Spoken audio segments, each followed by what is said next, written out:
الحمدللہ رب العالمین والصلاة والسلام علی خاتم النبیین اما بعد فاعوذ باللہ من الشیطان الرجیم بسم اللہ الرحمن الرحیم۔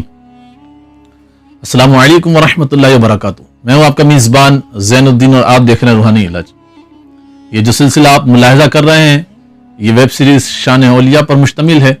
آج آپ اس کے 17ویں ایپیسوڈ کو ملاحظہ کر رہے ہیں۔ آج جن بزرگ ہستی، جن مکرم شخصیت، جن رب تبارک و تعالیٰ کے پیارے ولی کا میں تذکرہ آپ کے سامنے پیش کرنے لگا ہوں، حضرت داؤد طائی رحمۃ اللہ تعالیٰ علیہ۔ اس سے پہلے کہ میں ان کا تذکرہ آپ کے سامنے پیش کروں، آپ ہمارے چینل کو سبسکرائب کریں اور بیل آئیکن کو پریس کرنا نہ بھولیں تاکہ ہر نئی آنے والی ویڈیو آپ تک پہنچ سکے۔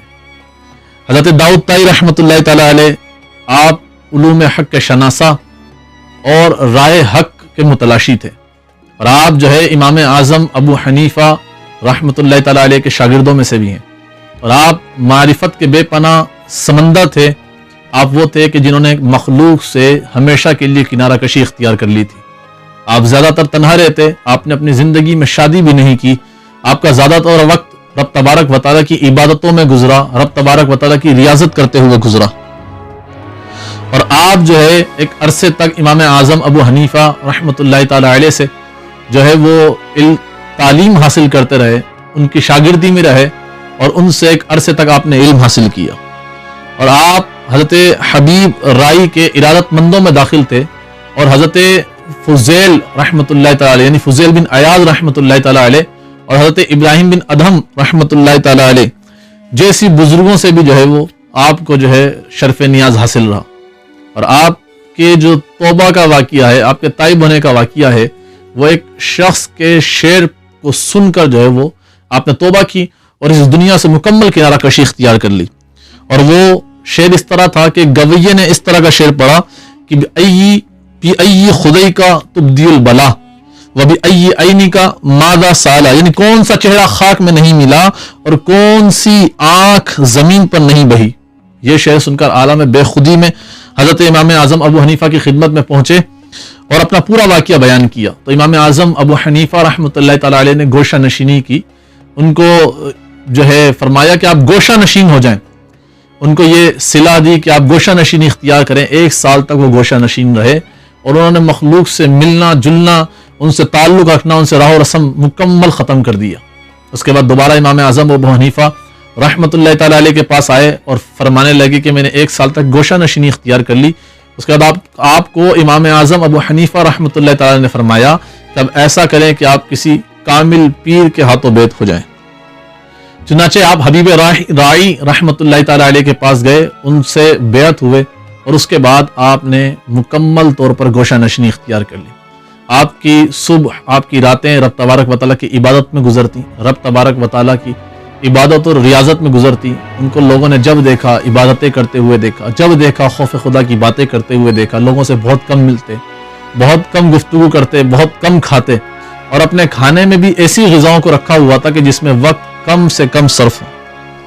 ورثے میں آپ کو 20 دینار ملے، اور یہ وراثت میں ملے ہوئے 20 دینار پر آپ نے اپنی پوری زندگی گزار دی، اور کہا جاتا ہے کہ اس پر آپ نے 20 سال اپنے اخراجات کو چلایا۔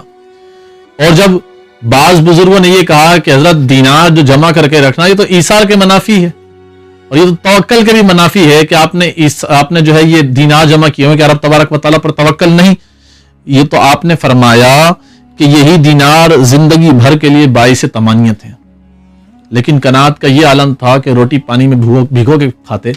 کسی نے کہا کہ حضرت آپ لقمہ بنا کر کیوں نہیں کھاتے، سالن کے ساتھ کیوں نہیں کھاتے؟ آپ نے فرمایا جتنی دیر میں لقمہ بناؤں گا، آپ نے فرمایا اتنی دیر میں 50 آیتیں قرآن پاک کی پڑھ سکتا ہوں، تو میں لقمہ بنانے میں وہ وقت صرف کرنے کے بجائے قرآن کی آیتیں پڑھنا پسند کرتا ہوں۔ ایک مرتبہ ابو بکر عیاش رحمۃ اللہ تعالیٰ علیہ آپ کے یہاں پہنچے تو دیکھا کہ ہاتھ میں ایک روٹی کا ٹکڑا لیے ہوئے رو رہے ہیں۔ انہوں نے پوچھا کہ حضرت آپ رو کیوں رہے ہیں؟ آپ نے فرمایا کہ میں نے جو ہے اس روٹی کے ٹکڑے کو ہاتھ میں لیا ہوا ہے، کسی کے یہاں سے آیا ہوا ہے، لیکن میں سوچ رہا ہوں پتہ نہیں یہ حلال ہے یا حرام، میں اسے کھاؤں یا نہ کھاؤں۔ اسی طریقے سے ایک مرتبہ آپ کے گھر میں ایک شخص نے دیکھا کہ جو پانی کا جو مٹکا تھا وہ گڑا وہ دھوپ میں رکھا ہوا تھا۔ کسی نے کہا کہ حضرت آپ اس کو جو ہے سائے میں کیوں نہیں کر لیتے کہ پانی ٹھنڈا ہو جائے؟ اور یہ پانی جو ہے دھوپ میں پڑے پڑے گرم ہوگا. آپ نے فرمایا کہ مجھے رب تبارک و تعالیٰ سے حیا آتی ہے، اس وجہ سے کہ جب میں نے اس مٹکے کو رکھا تھا تو اس وقت یہ چھاؤں میں تھا، اب یہ دھوپ میں جو ہے آ چکا ہے دھوپ کی وجہ سے. فرمایا کہ اب مجھے رب تبارک و تعالیٰ سے حیا آتی ہے کہ میں اپنے لیے اور اپنے فائدے کے لیے اس کو دھوپ سے چھاؤں میں ہٹاؤں اور رب تبارک و تعالیٰ کی اتنی دیر میں جو ہے وہ رب تبارک و تعالیٰ کی عبادت کرنے سے غافل ہو جائے. یہ ان کا ایک طرز عمل تھا، یہ ان کی زندگی کی ایک داستان ہے کہ جو لمحہ لمحہ ذکر الہی میں، یاد الہی میں بسر ہوتی تھی. کہتے ہیں کہ آپ کا مکان بہت وسیع تھا، بہت بڑا مکان تھا. ایک حصہ منہدم ہو گیا تو آپ دوسری جگہ چلے گئے، پھر دوسرا حصہ منہدم ہو گیا تو آپ جو ہے وہ دروازے کے پاس چلے گئے. لیکن آپ نے اپنے مکان کو تعمیر نہیں کرایا. تو کسی نے کہا کہ حضرت آپ اپنے مکان کو تعمیر کیوں نہیں کراتے؟ فرمایا میں نے رب تبارک و تعالیٰ سے یہ عہد کیا ہوا ہے کہ میں اس دنیا کے اندر کبھی بھی تعمیرات کا کام نہیں کراؤں گا.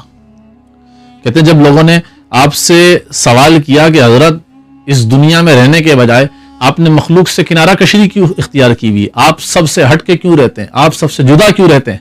آپ نے فرمایا کہ اگر میں کم عمر لوگوں میں بیٹھوں گا تو وہ ادب کی وجہ سے مجھے نصیحت نہیں کریں گے، اگر میں معمر یعنی بڑے لوگوں میں بیٹھوں گا تو وہ جو ہے مجھے ادب نہیں سکھائیں گے، وہ مجھے وہ باتیں نہیں سمجھائیں گے جو سمجھانے کی ہے. تو فرمایا کہ اس وجہ سے مخلوق سے کنارہ کشی کرنا بہتر ہے. کسی نے فرمایا کہ حضرت آپ شادی کیوں نہیں کرتے؟ فرمایا کہ نکاح کے بعد بیوی کے کپڑے، روٹی، کھانے وغیرہ کا کفیل بننا پڑتا ہے. اور فرمایا کیونکہ رب تبارک و تعالیٰ کفیل ہے اس لیے مجھے یہ پسند نہیں کہ میں اس دنیا میں کفیل بنوں. چنانچہ آپ مکمل مخلوق سے جو ہے آپ نے کنارہ کشی اختیار کی ہوئی تھی اور ایک عرصے تک ایسا ہوتا تھا کہ لوگ آپ کو دیکھ نہیں سکتے تھے، آپ رب تبارک و تعالیٰ کی عبادت میں مصروف رہتے. ایک مرتبہ آپ چاندنی سے لطف اندوز ہونے کے لیے چھت پر پہنچے تو ایک دم سے آپ پر عالم بے خودی طاری ہوا. جب عالم بے خودی طاری ہوا تو آپ پڑوس کی چھت پر گر گئے. تو وہ شخص یہ سمجھا کہ شاید چھت پر کوئی چور آ گیا ہے، اس نے تلوار کو نکالا نیام سے اور چھت پر پہنچا.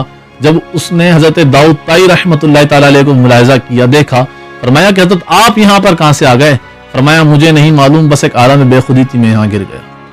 یعنی رب تبارک و تعالیٰ کی ہر نعمت کو دیکھ کر وہ رب تبارک و تعالیٰ کو یاد کیا کرتے تھے اور رب تبارک و تعالیٰ کی ہر نعمت کے اندر وہ رب تبارک و تعالیٰ کے جلووں کو دیکھا کرتے تھے. فرماتے ہیں کہ آپ نے اپنی زندگی میں مداومت کے ساتھ روزے رکھے، یعنی آپ مسلسل روزے کی حالت میں رکھا کرتے تھے. ایک مرتبہ سخت گرمی کے دنوں میں آپ دھوپ میں بیٹھے ہوئے عبادت میں مصروف تھے. آپ کی والدہ نے فرمایا کہ ایسا کرو یہاں سائے میں آ جاؤ. آپ نے فرمایا مجھے اس چیز میں ندامت ہوتی ہے کہ خواہش نفس کے لیے کوئی اقدام کروں. پھر فرمایا کہ جب بغداد میں مجھے لوگوں نے پریشان کرنا شروع کیا تو میں نے رب تبارک و تعالیٰ سے دعا کی، اے رب تبارک و تعالیٰ مجھے لوگوں سے پردہ عطا فرما. آپ سدا غمزدہ رہتے، ہمیشہ غمگین رہتے. کسی نے پوچھا حضرت اتنے غمگین کیوں رہتے ہیں؟ فرمایا جس کو ہر لمحے مصائب کا، مصیبتوں کا سامنا ہو، فرمایا وہ خوش کیسے رہ سکتا ہے؟ جب آپ کبھی ہجوم میں چلے جاتے تو آپ بھاگنے لگتے. لوگوں نے کہا حضرت بھاگتے کیوں ہیں؟ فرمایا کہ لشکر آ رہا ہے، لشکر آ رہا ہے. لوگوں نے کہا حضرت کون سا لشکر آ رہا ہے؟ فرمایا قبرستان کے مردوں کا لشکر آ رہا ہے. یہ آپ کا ایک خوف خدا تھا کہ ہر لحظہ آپ کو موت کا خوف، آخرت کا خوف، رب تبارک و تعالیٰ کی یاد، عبادت الہی میں آپ کی زندگی کا ہر لمحہ بسر ہوتا تھا. جب حضرت ابو ربیع نے آپ سے نصیحت کی، جو فرمائش کی کہ حضرت مجھے کوئی نصیحت فرمائے، تو فرمایا کہ دنیا سے روزہ رکھو اور آخرت میں افطار کرو. پھر کسی اور نے وصیت کی درخواست کی تو فرمایا کہ بدگوئی سے احتراز کرو، یعنی بدگوئی سے بچو.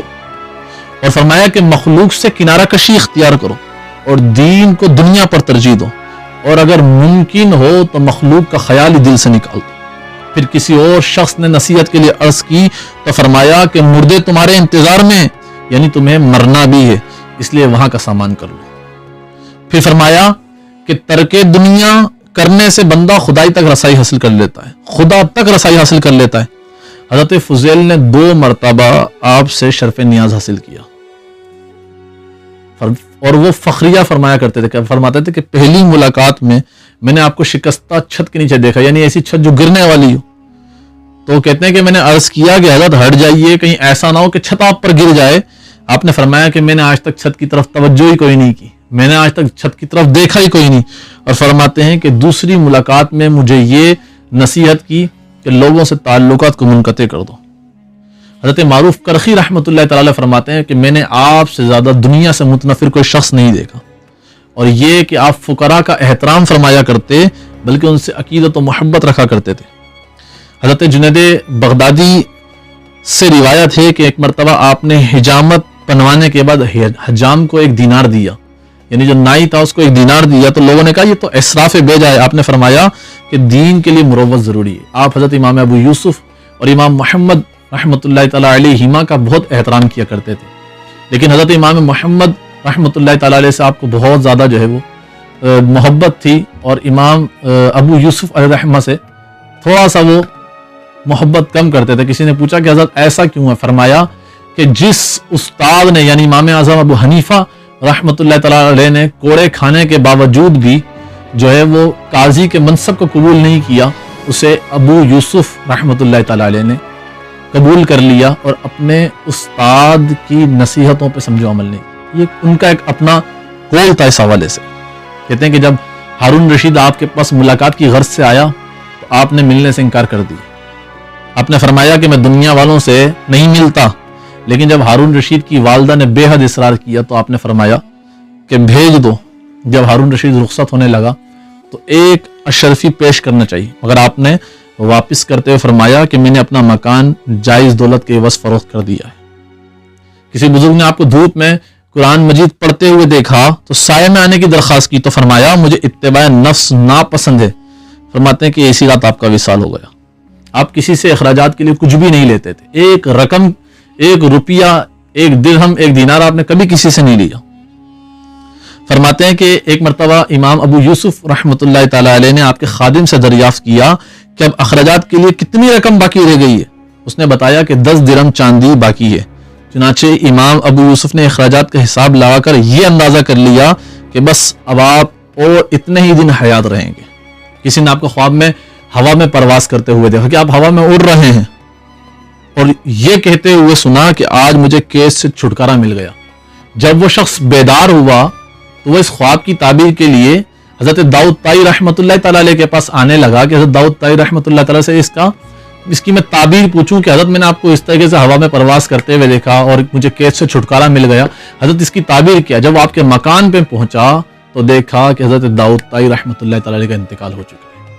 اس بات سے اس نے اس خواب کی تعبیر یہ نکالی. مراد یہ تھی کہ حضرت داؤد طائی رحمۃ اللہ تعالیٰ کو خواب میں جو اڑتے ہوئے دیکھا اور فرمایا کہ مجھے جو ہے آج آزادی مل گئی ہے، مجھے چھٹکارا مل گیا، گویا کہ آپ جو ہے اس دنیا سے جانے پر خوش تھے. یہ وہ بزرگ ہیں جو دین کو دنیا پر ہمیشہ ترجیح دیتے تھے اور جن کے لیے رب تبارک و تعالیٰ کی رضا، اس کی خوشنودی یہ سب کچھ ہوا کرتی تھی. اور کبھی بھی دنیا سے یا دنیا والوں سے، دنیا کے مال و متاع سے، درہم و دینار سے انہوں نے کبھی دل نہیں لگایا. رب تبارک و تعالیٰ ہمیں ان بزرگوں کے نقش قدم پر چلنے کی توفیق عطا فرمائے. حضرت داؤد طائی رحمۃ اللہ تعالیٰ علیہ کا صدقہ عطا فرمائے. ہمیں بھی خوف خدا اور عشق الہی میں جو ہے وہ حصہ عطا فرمائے. یہ تھے آج کے بزرگ جن کا میں نے آپ کے سامنے تذکرہ پیش کیا. اگلی دفعہ کسی اور بزرگ کا تذکرہ لیے آپ کے سامنے پھر حاضر ہوں گا. تب تک کے لیے اجازت دیں. السلام علیکم ورحمۃ اللہ وبرکاتہ.